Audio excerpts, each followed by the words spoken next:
It's Joyful Christian Hermit. It's getting probably close to 11:30 now. Mercy, I think, wants to be in charge of the walk. She likes to lead. Already I've got a tangle. There we got a tangle. So gonna do a little walk around and see some of the things that are making it. This is beautiful there. I think it's just so luminous looking. The colors of it are intriguing. Different variety in that. Started out with just one that makes these little rosettes. New little ones come.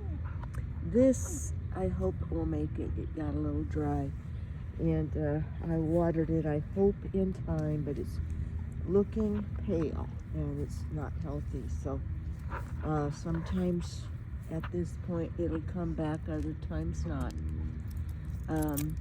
Just get more dead, but I'm praying that it will revive. I have to get busy on, get the other project, and then my body gets tired naturally. Very tired. I didn't realize what bad condition I'm in physically. I haven't been up and down ladders like I used to do, even a year ago.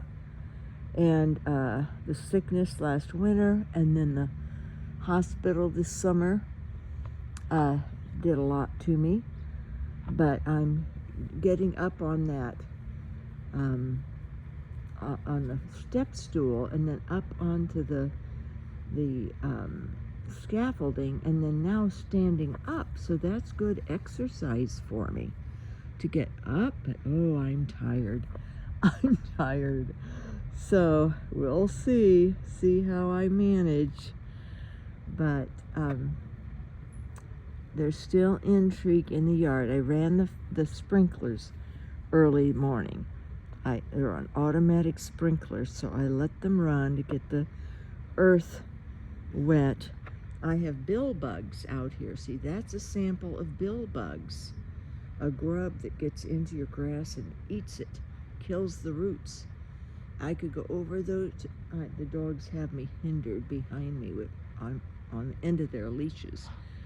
But if I would get over there to some of these white spots or light spots, you can just pull the grass up. It has no roots left. So there's a spray that I have, plus some granules. You usually kill them in the spring. They're called bill bugs, B-I-L-B-U-G-S. And you have to get rid of them or they'll take over the whole yard. See, it's spreading out over there a little bit, down here, around here. So next spring, if I'm still alive, I'm going to try to add more nutrient into this. It's too sandy down here. Things didn't grow down here, except this one. This one's coming back now that it's not as hot. I'll get the dead clipped out of it. We see a little bit of green down there, and it was very pretty.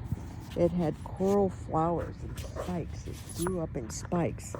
And this one is very heat and sun tolerant right there. It's spiky. It looks like lizard tails. Many lizard tails down there. I like that one. A lot of these will go. The rose, there's still one rose left. They're yellow, but it turned peach with the cooler weather coming. And so things are as they are.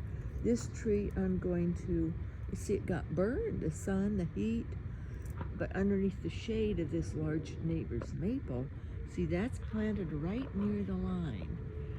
And they shouldn't, and near the front, people should not plant big trees like that near a neighbor's yard.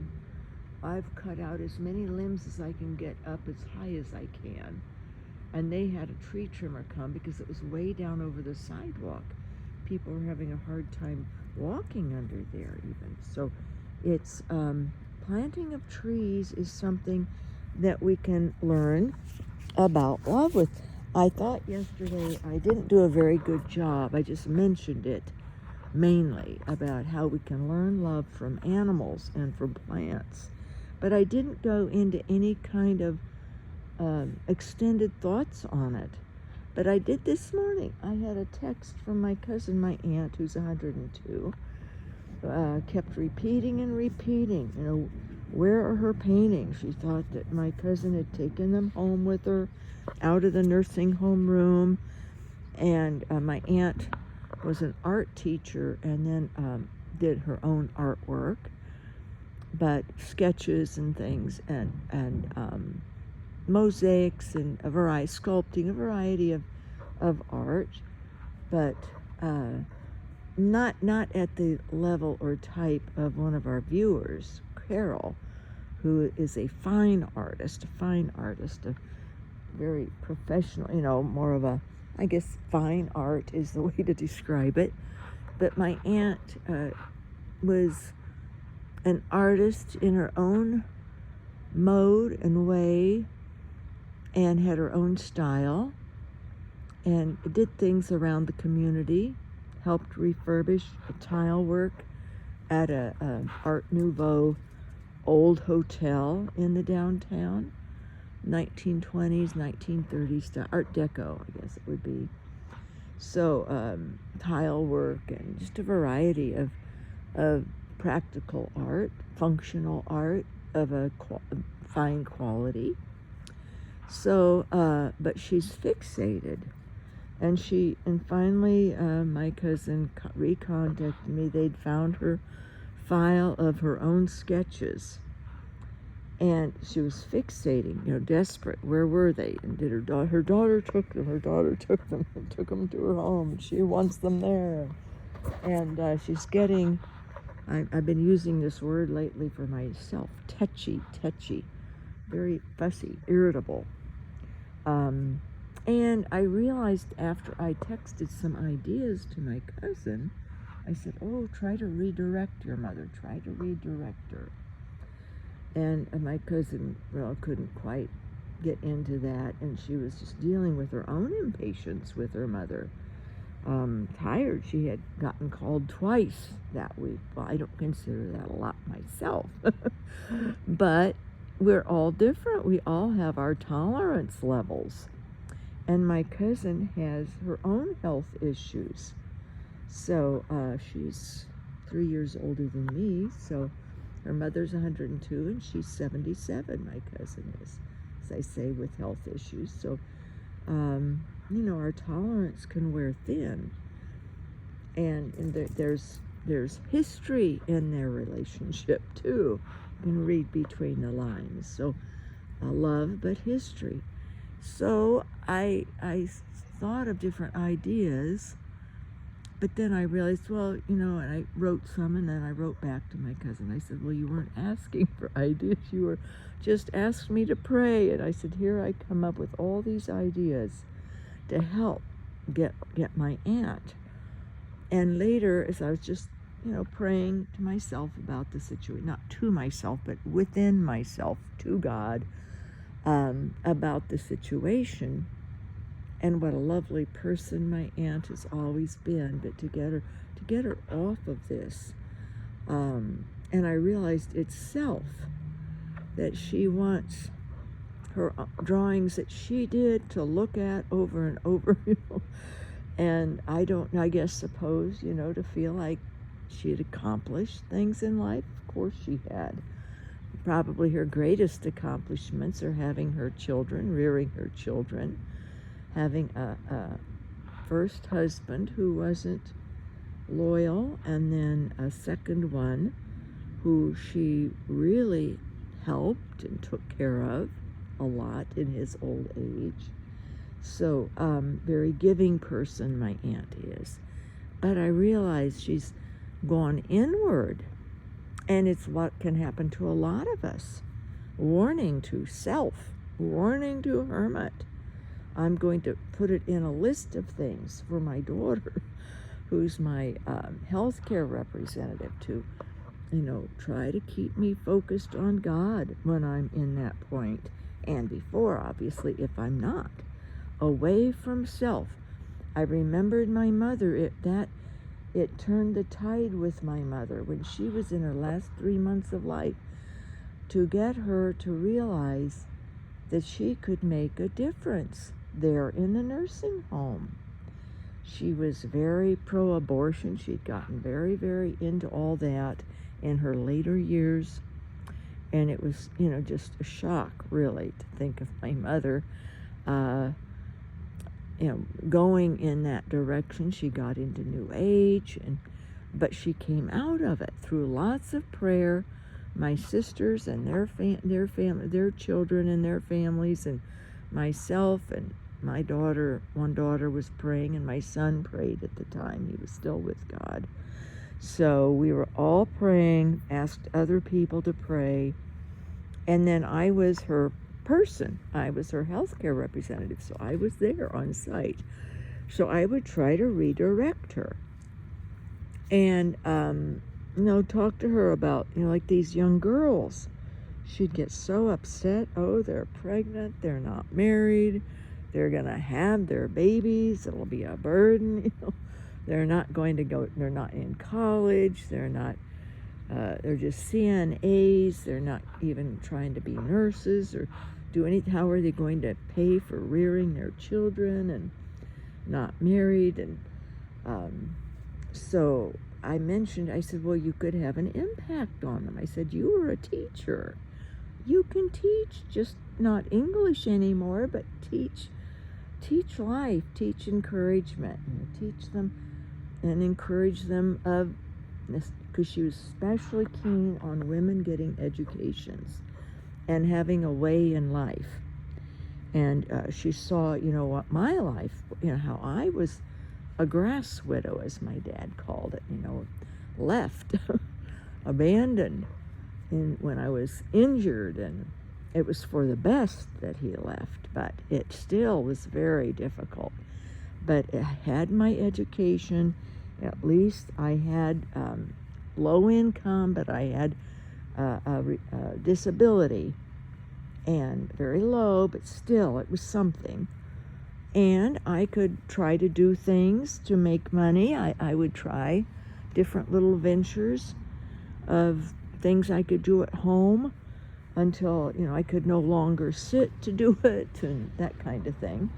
But, and then laptops came along finally, and that was a real blessing for me to write and try to help make a difference that way, through writing, through sharing.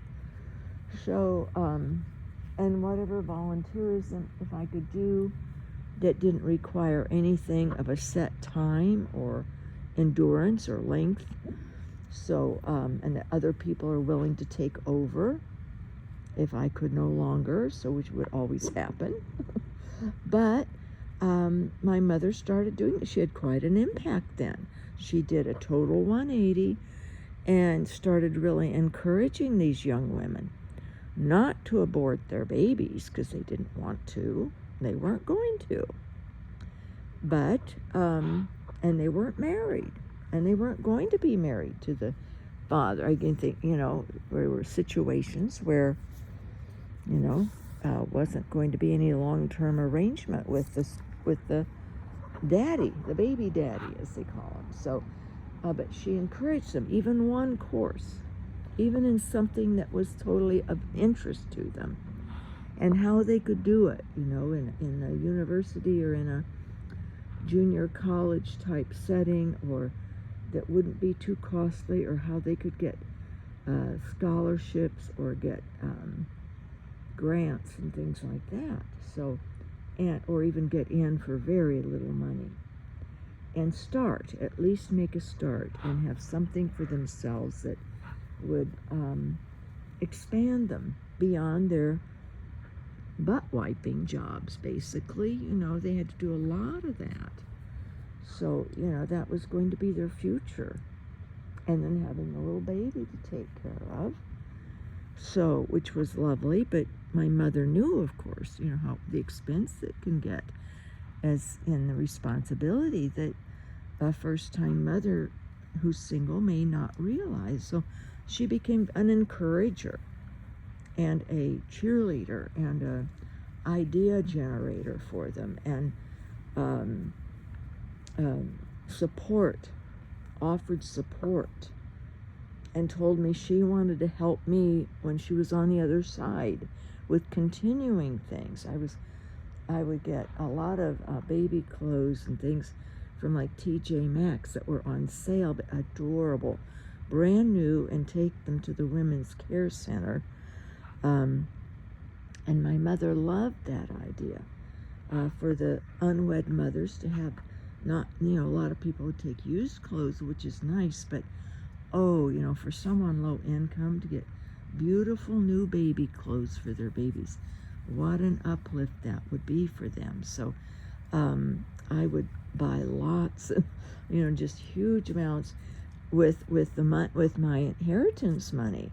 But wise shopping, find things on sale, and also at a store that was very upscale, department store that had very quality baby clothes, and get those on sale. I would wait till they'd get down to like 33% or 50% off, then down to 75% off. And if something was really adorable, I would go ahead and get it at 75% off, but because I knew it would be gone, and I wanted these unwed mothers to have something that was, beyond what they would ordinarily have, or the hand-me-downs that are wonderful, but, brand new for someone who doesn't have can be a real uplift.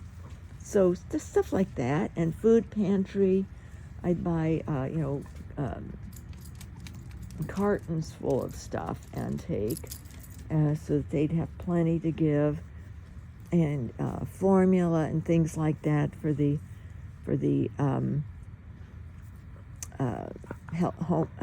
Women's Care Center that also did abortion counseling, or having the baby, anti-abortion counseling. So it was very good that my mother really desired to help me from heaven, from where she would be. And I have to remember that. That's why I'm, was very eager to help this girl that Father Vincent ran into, literally. She walked right out in front of his car. It's been over a year. And so we're paying for her to be back in high school. I think it's a Catholic high school, because he says he knows the priest who's in charge, so it would be. And then her uniform and her textbooks, and then had money for her family's Christmas, because there was no father in the home. She had younger siblings, and she had dropped out of school. She was 14 and was out on the streets trying to find work, and you know what would happen to her there. So we got her back in school, and money for the family to have food, because that's why she was trying to work, to get money for her mother to have food for the younger children and herself. So it's amazing. It's amazing what happens when we can get out of ourselves and focus on something other.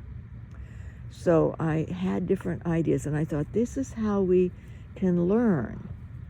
And we can learn from other people also, love, but also from animals. I mentioned, the different things that my dogs, they're sacrificing for me. They would love to be off these leashes and running wildly all around. They're looking at me now, like, yes, where's Mercy? She looked up at me, like, yes, and Lovey turned his head and looked up when they heard running about wildly. And, but I can't, it's not safe. Of course, there's nobody here, but the HOA, they're supposed to be on leashes. And I don't have a fenced yard, and I didn't want to expend the money for that, because this was always going to be for resale. And agents have told me it's best not to have a fence when you have a view like that, even though it be wrought iron. Plus, it makes the yard seem smaller. This neighbor has a fence in back, and it really made their yard realistic. And when you have a common area behind, you can easily forget that that's not your property. When you don't have a fence, it just goes on, and it just seems wonderful. So for resale, they said, oh no, don't do a fence. but it was the cost also. I couldn't justify the cost. But I have a dog park nearby. But I've been working so hard that then by the time I'm done, we get their supper, and the time is growing colder and closer to the end of the year, or to the darkest time, winter solstice, that it gets dark then, and then it's too dark to go to the dog park. So we're out here walking and sniffing today, at least a little bit. But so they teach me the sacrifice that they're giving for me to make me get up in the morning, have me feed them, love them, take care of them, and give them attention, get out of myself. But there's other way, plants do it. The exercise that I know I need, my neighbor texted this morning and said she's so amazed at the progress I've made after how ill I was being in ICU in the hospital. That's just been 3 months ago, 3.5 months now. And then this relapse I've had, this syndrome that I've got now with the symptoms, this a lot of fatigue. I'm going to get away from the sun so you can see how much this sugar maple has grown, this rare platanoides. See there, right there, look at that thing. Look at that, it's just gotten, it must be, see, it was a foot tall 3 years ago. So it grows like 3 feet or 4 feet a year. It just keeps going up. And it did have 2 odd side branches, and I cut those off. I had some loppers that would reach way up there, so I didn't have to get the ladder out. But if it happens again, I'll have to get the 8-foot ladder, and at some point that might not be high enough. Might have to roll the scaffolding over and put a ladder on top of it. So climb up there to cut it. I do have a long pole with a saw on it too. But so anyway, because it's not supposed to, that was an aberration to have those branches stick out. It's supposed to just be like that. Just a narrow, skinny, deciduous tree with huge leaves. And in a colder climate where we'd have a major winter, we get cold here, but not down to in the teens usually. But the leaves in those climates will get, like if you have a real cold fall, the leaves are just gorgeous colored, like a maple would, like a sugar maple would be. But it's, I love this tree. I was thrilled to find it. I'd only found it one other place. And David, he's no longer alive, and his wife then ended up letting the nursery go, donating a lot of it to the University of Illinois.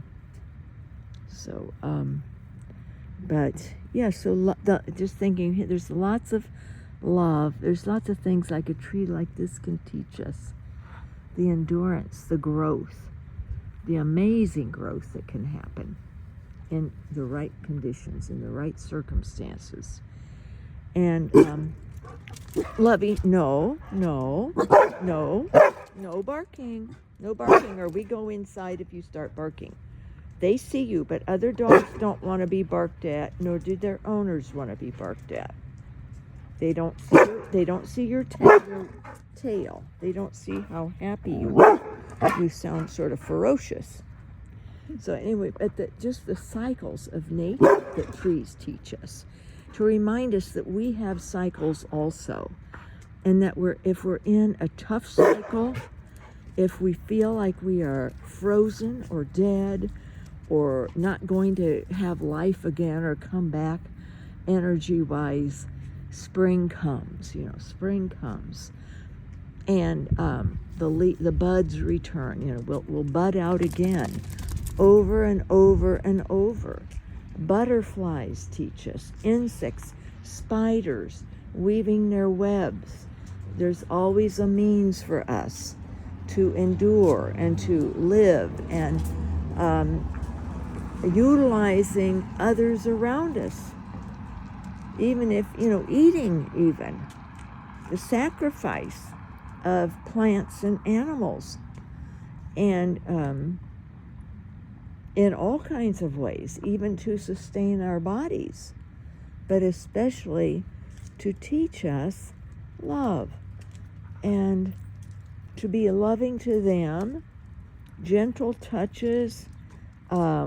See, here's these dead blooms. These look hopeless and lost. And look down here. I didn't get these pruned earlier. But look, down deep in, we've got some orange ones, we've got some white, some reblooms, even this late. So that it's signs of hope and faith, faithfulness in the cycles of, that God provides, and that life endures, even when it seems lost. So we have reminders all around us. Stones in soil. It's amazing what you find down in soil when you start digging. Sometimes find remnants of humanity, especially when I was on the island. I found amazing things from in the early 1900s. Some women's spats, a boy's bowler hat that was between a wall or something up. Yes, it was between a ceiling board or something. It had gotten down in between the floor above and the ceiling below. Like maybe one that an 8-year-old would wear, a little bowler hat from the early 1900s. And found a horseshoe, lots of old beer bottles. The second owner from the 1950s, he was a drinker. He was handicapped in a wheelchair and became an alcoholic, and the wife worked, and they had 4 children in that house, 3 boys and a girl. And I couldn't believe how they could all fit in, and how she cooked in the tiniest little kitchen ever. She cooked for that family and worked at where did she work? I think, at the village grocery. All those years. They lived there 55 years before she passed, right there in that house. And one owner before that, some Swedish people who had come over, and fishermen. So there was a big fishing and shipbuilding, boat building industry. I guess he was the boat builder, not a fisherman. But anyway, so it's amazing what we can learn from and appreciate of people and how they lived and loved and endured. And it's something that we all can learn then too, from observing and thinking through. But I thought about my aunt then, and I thought to refocus, redirect. We need to redirect others, try anyway, and ourselves, and ask others. I'm going to put that down in my list to my daughter, to do not let me draw in on myself or onto too much temporal, but keep me directed toward God and toward love and others. Love of God, love of others, and that will be then doing a loving service to myself. Because that's what really helped with my mother. I haven't been out here, but this is I think I'm going to move this big horehound. It's taking over that spot. And there's other spots, like there's empty spaces down in here that I think it would do fine. Come on, puppies. Come on, babies. We're going to go in the backyard now. But transplanting even. We learn from that love how we can go a new place, a new location, and still endure, still thrive, still do for others, and things such as that night blooming. What's it called? I forget now. I've mentioned it before. Back there, it has yellow blooms. And here it's daytime, but see, it was dark late into the morning, later than usual. So it's kept its bloom from last night. Still, when the sun gets to it a little bit more, it will close up. But how this tree is starting to change now. From an emerald green, it will get bright gold in the winter. So change is a part of what we can learn about love. Love is always stable yet ever changing. Love remains yet changes. It grows. See, love grows. It can if we don't stunt it. And a love that grows is a healthy love. Grows to learn to encompass more and more and to accept things about people or things or animals or plants that ordinarily we didn't. So we can expand our love. Here's, and we can be late bloomers, even when, we're old or late in some season of our life. Our lives have seasons. Our love alters within the seasons of our lives, and we can still love, and in different ways, and adapt. Love is very adaptable. Stones teach us.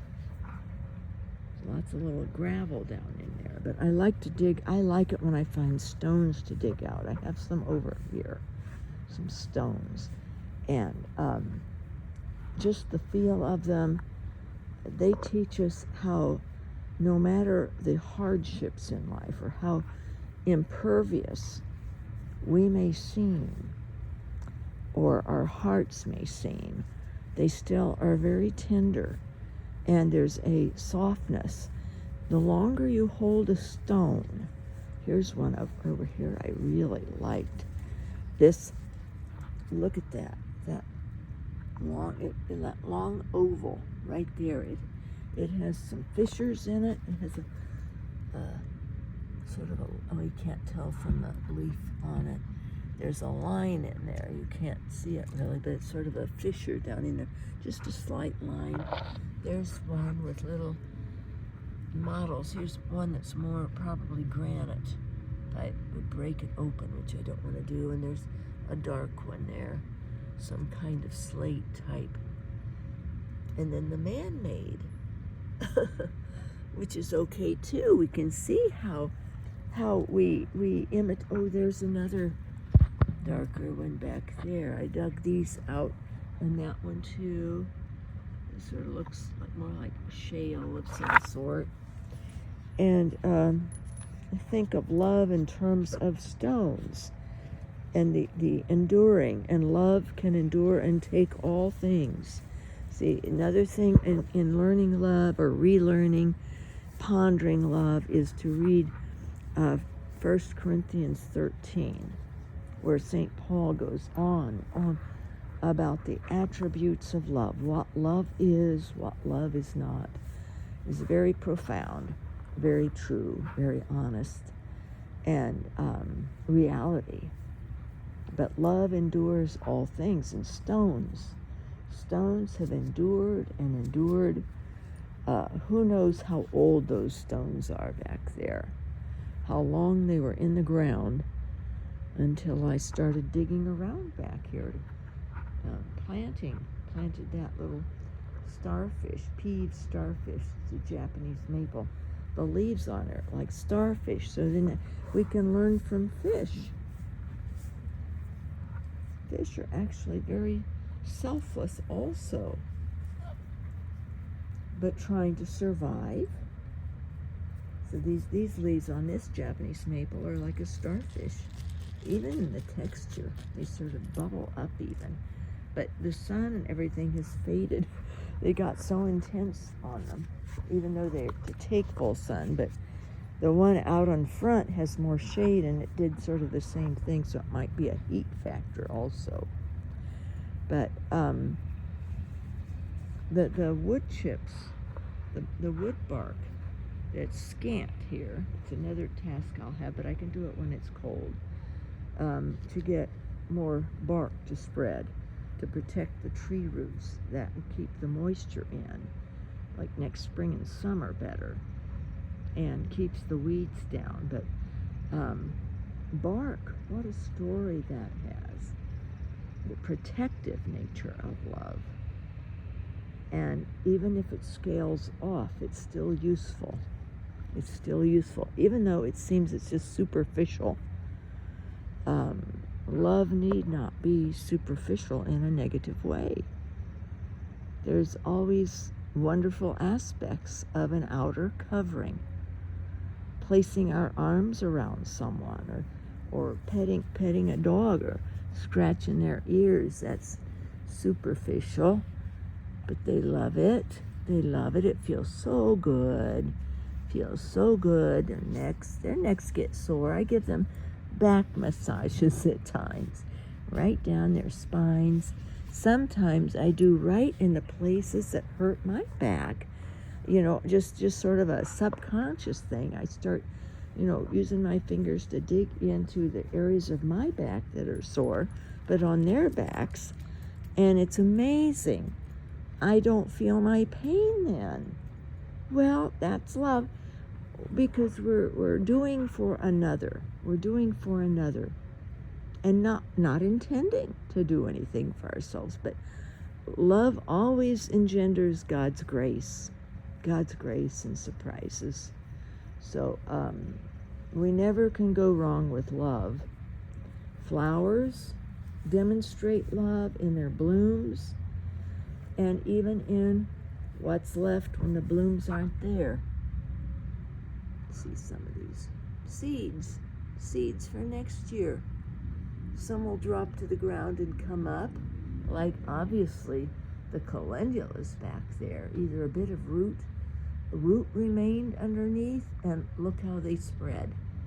That was 6 years ago. I have not seen them for 6 years, and up they came this summer from either latent seed or a bit of root down in the ground that finally rooted and came up and spread. So and even in the cooler weather, because we're having 2 more days now. I found out tomorrow is supposed to be warm too, so I might get more done on the front before it gets cold. But how these late blooms come despite the neglect on my part of deadheading, some still came up in new blooms, new growth and new blooms amidst all the other. But then to know, if we prune, and that can be our thoughts, ourselves, our bodies, eating more carefully or less, prune back our ideas, our negativities, our selfishness, or too much temporal, prune that out, and we rebloom in more spirit and love. So it's and the importance of just the seasons and of one to another, like that pine tree, the shade it provided. This snake bark maple phoenix here, it's lost its leaves early. It did bloom out some new leaves, but the other ones just had too much sun. It likes some shade. And my other trees aren't going to grow up fast enough to provide it. So we'll see if it can adapt next year, and if not, I'll need to try to move it somewhere where it will get some shade, maybe out in front somewhere or along the side more. But and as each season comes, with the weather and the shifts in the sun and the moon and the daylight and nighttime, that's the same as our love, and the periods of our lives and of all of nature and all creation. The adaptation the adaptability that we have, that we are given, is such a gift. And when we don't adapt, when we lose love, or we become negative and more inward or all about us, then, or even a false love, there are false plants that mock orange. It looks like an orange tree or an orange bloom, but it's not. There's no fruit. We can have that also in love, to not have genuine.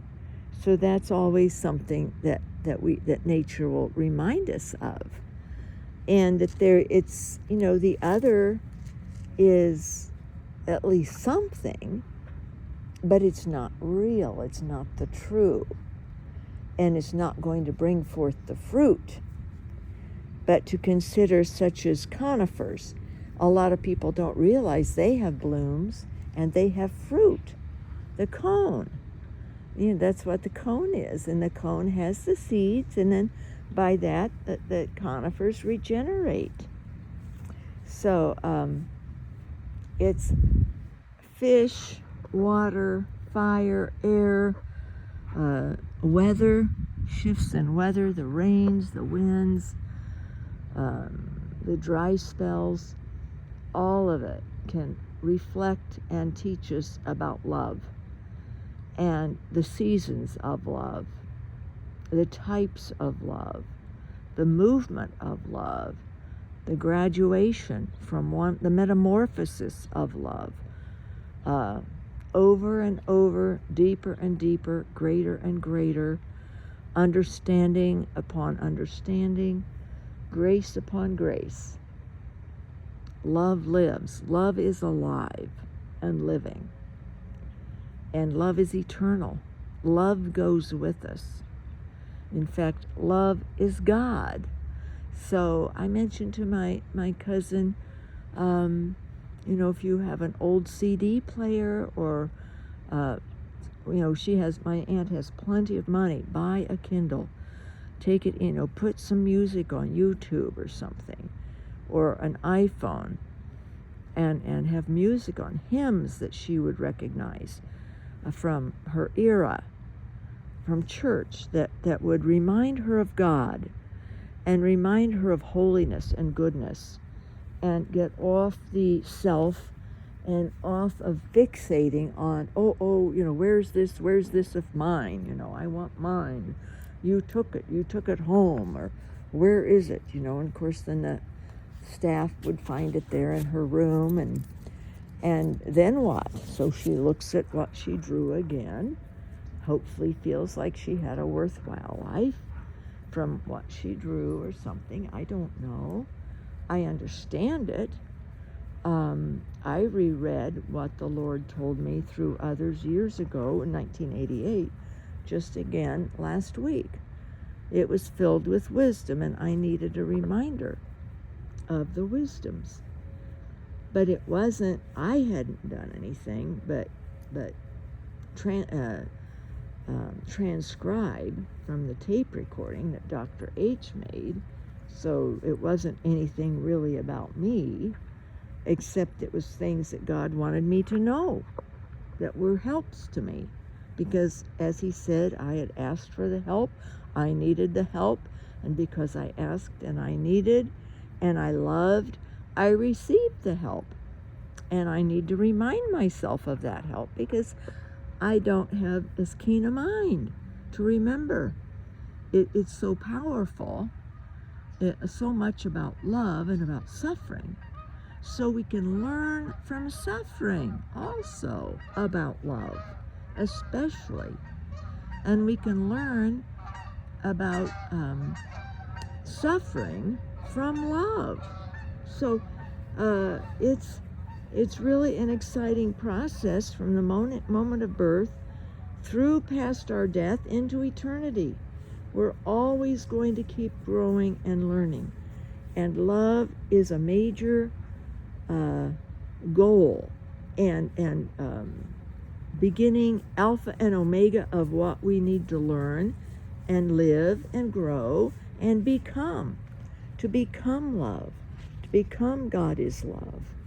So it's a beautiful process. Lovey, what do you have, dear honey? Come. Oh, yeah, cardboard. It's some of the cardboard that's come up from oh, I guess that was a box that those things were on. Come on, babies. I put cardboard down. I save cardboard, and I'll put it down again and then put the mulch over the bark when I get it. Maybe that will be next week. I'll start doing that. More outdoor work still before it gets super cold. But yeah, so lavender, the scents, the smells, even of a maple tree. Look at these seeds. See, they teach us about love. Our love should regenerate. Our love should give off something and leave something for others, touch others, to start new growth in others. So I know my cousin says, I can't redirect her. I don't know how to redirect anyone. I'm going to give her ideas if she wants them. But I have a feeling she's not in a good mode right now herself. So we have to learn from that. Observe where people are in their phase of love. She was bothered that the home had called her 2 times that week, that her mother was insistent that she find her folders with her drawings in it. So, love takes a lot of patience and kindness, as St. Paul writes. And I'm going to review that chapter 13 in Corinthians, 1 Corinthians 13. And learn from that. We learn from other people, from their writings, from their lived experiences. We learn from even creations of humans. So I would think any time we can redirect other people toward God, who is love, in other words, toward love, that we are really doing a great gift and a great work for those of us who feel like we aren't really doing much to help the world. It's one stone at a time, one heart at a time, one soul at a time, and ourselves. Start there. We can start there with ourselves. There's always more we can learn and become for the betterment of the world, ourselves, and of the church. We can learn from Scripture much about love, but learning from the cycles of nature and animals, and learn from God himself. Ask, and he'll tell us, he'll teach us through any number of means and ways, all about love and suffering, because they go together. They're intertwined. I want, does it hurt? Does it hurt when the seeds drop or the cones drop, maybe prematurely, like if we go up and pluck a cone off of a tree? Does it hurt the tree's limb? Does it feel that? Probably. So, love and care and concern for all that is around us. That was one of Francis of Assisi's hallmarks, was he was very loving of animals and of all, he appreciated the moon and the sun. He, sister sun, or what was it, sister sun, brother moon, lovey, no barking. No barking. It's just a baby in a stroller. A man was taking his woman with her little baby, maybe twin, in a stroller. And he wants to go out and play, wagging his tail, but the barking is scary. They don't realize he's on a leash, because unfortunately not everybody around here keeps their dogs on leashes. But I do, because Lovey would be out there just leaping and hugging and licking faces, because he loves. This dog loves. We can learn from overlove or inappropriate love excessive, out of bounds love, untrained love. You can learn that from dogs too, from Lovey. Maybe if I hadn't named him that, he wouldn't be quite so loving, that he gets eagerly involved with loving, overt loving. We can learn about overt loving and subliminal or subtle loving. Love within and love without. All around love. And what's appropriate when. Time can teach us about love and suffering. So that's more on it. I really gave it short shrift and probably got more onto topics more of myself again. So who knows, or the construction or stonework or etc. There's another plant that has revived down there. I'm so glad I didn't toss them out. The annuals didn't, of course, but I have some seeds, though, from some annuals that didn't make it. But there's that one there. I think that is another anemone. So I have 3 anemones that made it. It would be 2 whites and a rose with a larger yellow center. God bless His real presence in us, and His real presence in us is love, teaches us love by the sacrifice, the teaching, the life, and the sacrifice of our Lord and Savior Jesus Christ. God bless His real presence in us, and may we spread all His love. God is love. If we have love, God in us always, we will have love, and we can give love then.